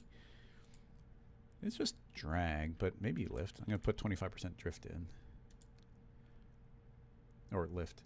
And yeah, so that's going to make them start like traveling and twisting around based on their shape. So it's going to kind of want to make them fold over and twist and not fall flat into the wind. They want to cut through the wind, not, you know, be wide through the wind. So you immediately see all these pieces start doing their thing.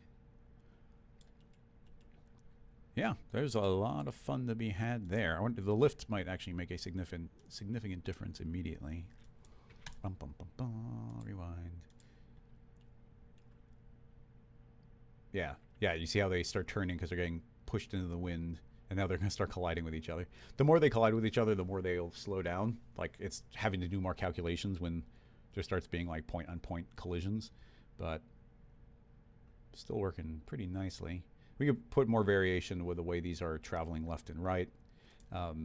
Even, oh, I mean, you could, it's a cloner, so you could put different settings on every single one of them as well, or, well, okay, just for fun. Yeah, I think this makes sense. If I'm going to copy this field force, so we've got two of them, and I'm going to call this one X minus, and we'll call this one X plus. I just want to see what happens. Okay, now in the dynamics tag, I'm going to say forces include, so it's only seeing one thing. And I'm going to say this one includes X. Now let's make a duplicate of that, and we'll say this one includes X minus. In the X minus one, let's tell it to travel in minus X. So now, because of the way the cloner works, it's set to iterate mode, which means it's going to do one, then the other, then the other, then the other. So that means this one is X plus looking, and this one is X minus looking. So, but they still use essentially the same fall off, which is traveling through at the same rate. So that means every other one should want to go in the opposite direction. And there you go. Every other sheet alternates and flies off and does its own thing. So you could actually, I mean, it's super crazy. There's a lot of fun possibilities there. I mean, you could add as many of those in as you want. We could have one go forward, backward. And also, these could be identical. Like, let's make another version of that. These could be way more similar. So tell this one to, yes, it can still be on X positive, but we'll say it wants to go up more than the other. So they're doing a very similar thing. Or, honestly, you could even go, yeah, we'll still have it go up more, but I'm also going to give the noise a different random. So it's got a slightly different seed for that. So every other sheet has a slightly different thing that it wants to do, which, you know, in theory will break the pattern apart a little bit more. So yeah, that one escaped really quickly. That one's going up. Keep in mind that we still have the lift turned on there, which is really going to like change them. If we get rid of lift, then they're going to fly more.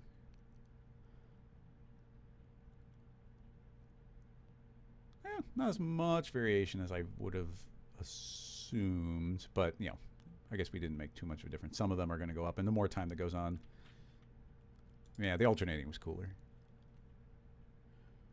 We could, let's make the noise 10 times stronger on one of them. And, okay, yeah, immediately every other one is like, okay, like definitely noise is having a bigger impact.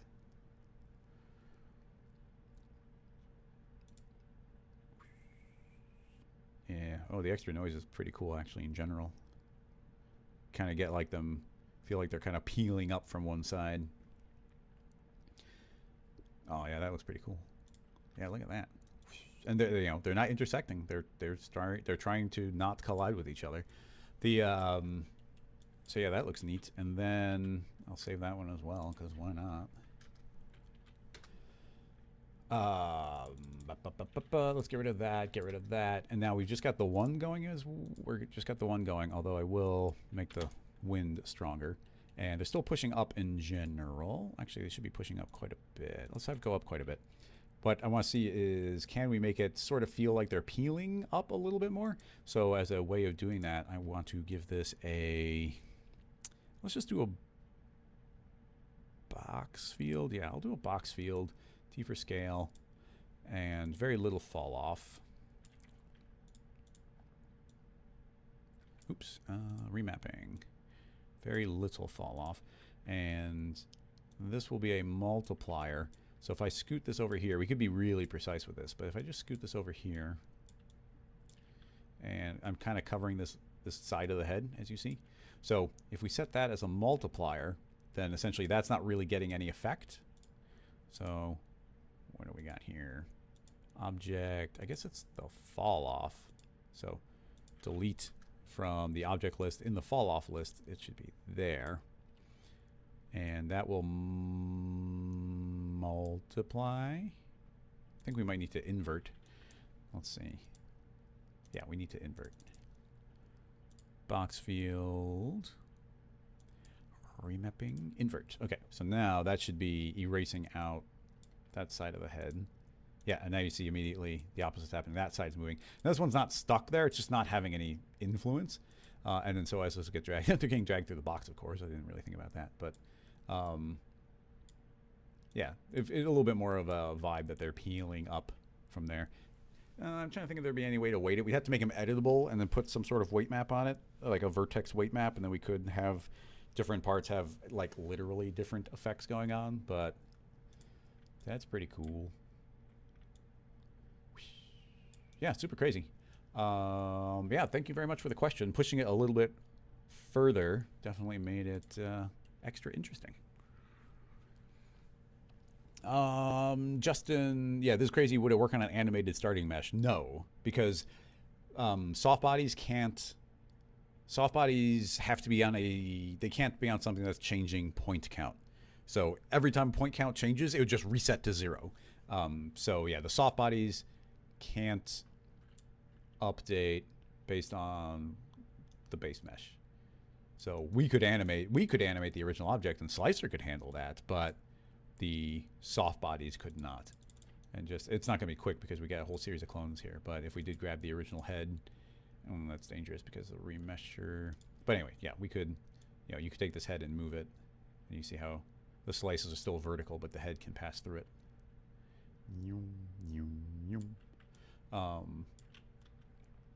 But the soft bodies couldn't handle a changing point count, because you'll see even here as I grab this and move it, do you see how the geometry is completely different every time? It's a very staticky looking geometry, which makes sense. I mean, that's doing what it's supposed to do, but soft body can't handle that. So good question though.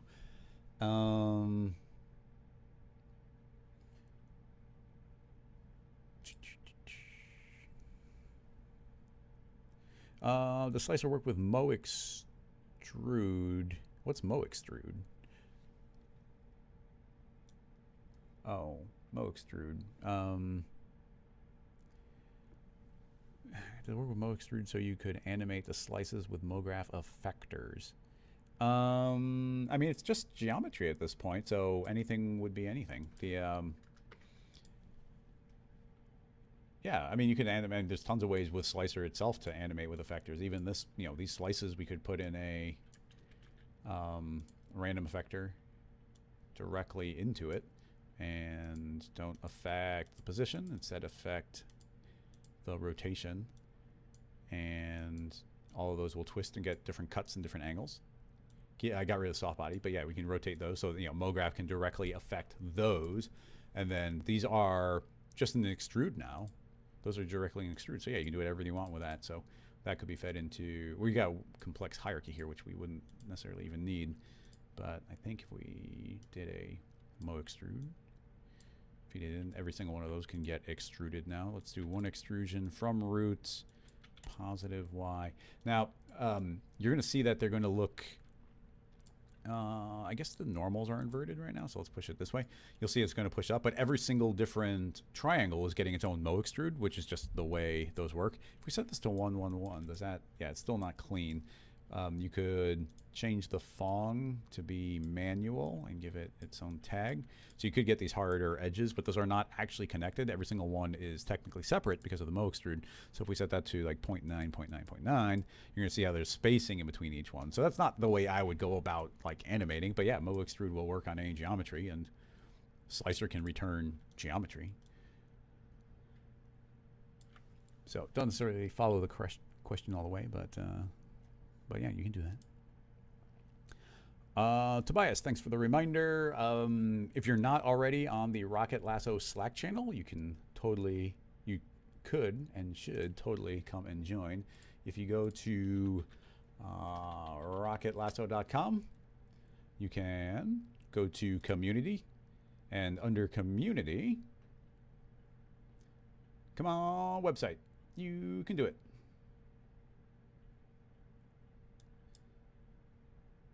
I didn't lose internet, did I?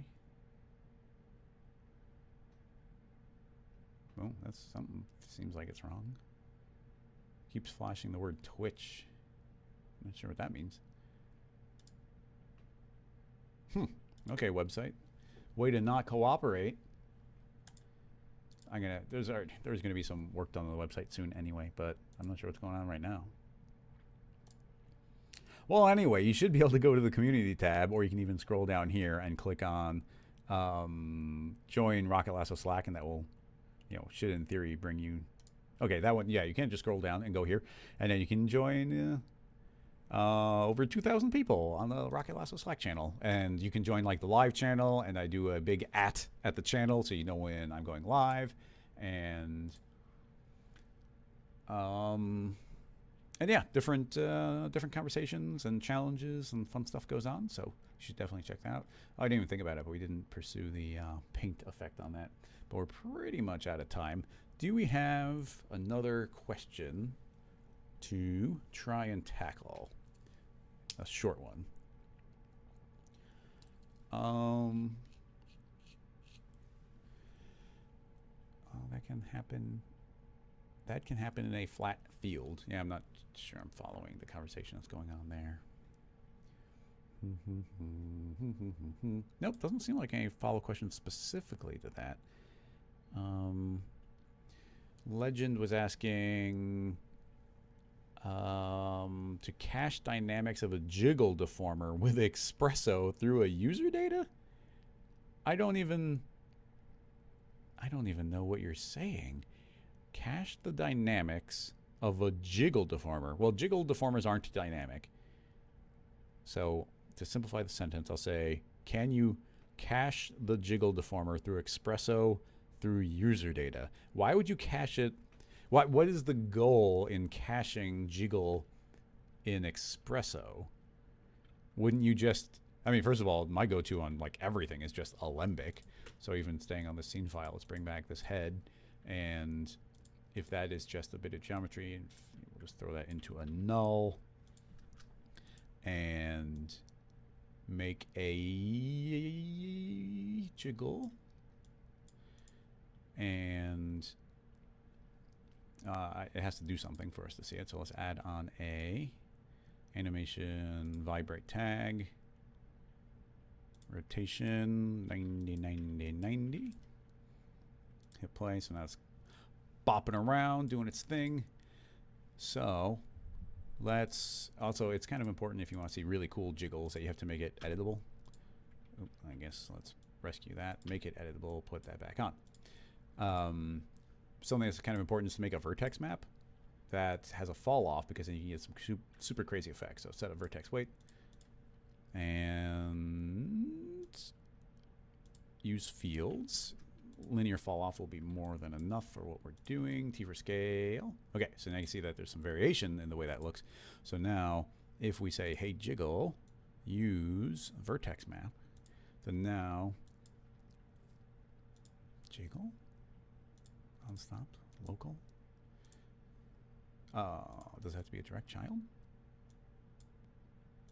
Why is my jiggle Not jangling.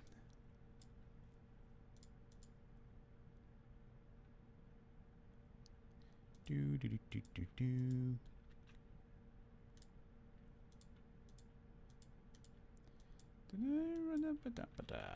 What's going on here? Am I missing something? I know everything's really tiny.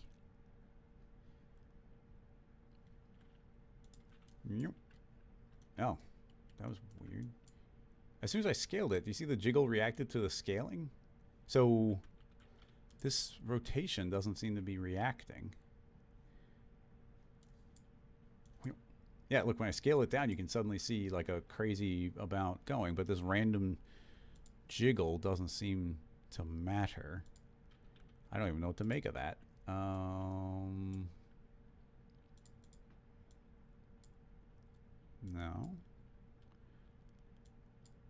I don't understand. Okay. I don't know why it started working. Turn off the connect. That shouldn't have anything to do with anything. That shouldn't have anything to do with anything.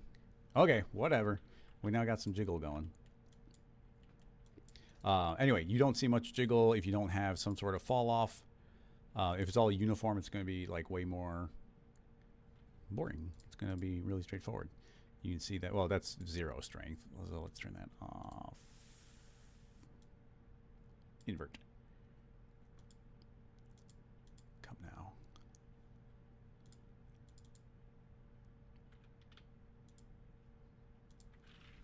Interesting. Invert doesn't know what to do with a nothing. All right, well, learned something small there. Anyway, getting back to kind of the original question, like Xpresso, there's no caching of information in Xpresso, really. You can go through and read individual points, but you know, my go-to when it comes to anything like this is just immediately bake it to Alembic, because it's super simple. Right-click and say bake as Alembic, and now that's done. Then we've got it baked as Alembic, and we just do whatever we want with that. That's cached. In addition to that, you've got your other caching methods, one of which is the rigging, point cache, store state, enable, calculate. And I think we can turn those off. Yeah, those are now off, but you see it's still there. So we cached it via a tag. Jiggle to put it in a restrict tag. Oh yeah, and of course, the jiggle. Let's not forget, as Legend is mentioning, that you can cache it directly. So I guess I'm missing what your goal is. Trying to put the weight map in a restrict tag of a jiggle deformer.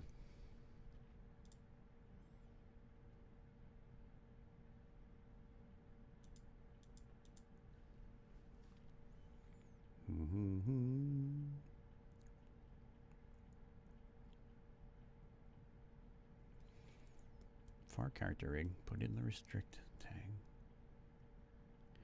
What are you? Yeah.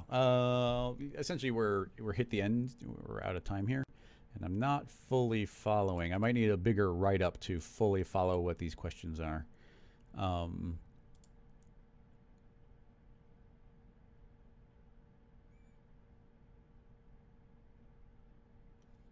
Yeah, I'm apologies, but I'm not following the overall question setup. But this was fun. We got to tackle some fun and wacky questions. Thanks for the slicer question. That's always fun. And I wasn't expecting to be able to get those slices flying away into space the way that we did. That was a fun detail. Let me open up that alternating one. I think that's the alternating one. Whee! Okay, not the alternating one, but still flying away. So yeah, so really fun. I didn't even think about something like that specifically. Anyway, once again, everybody, there is a... Did I lose the page? Maybe I did.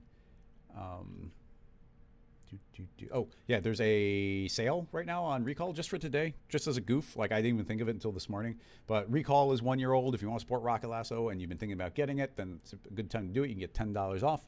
Use the discount code down in the description, but it's just anniversary 10.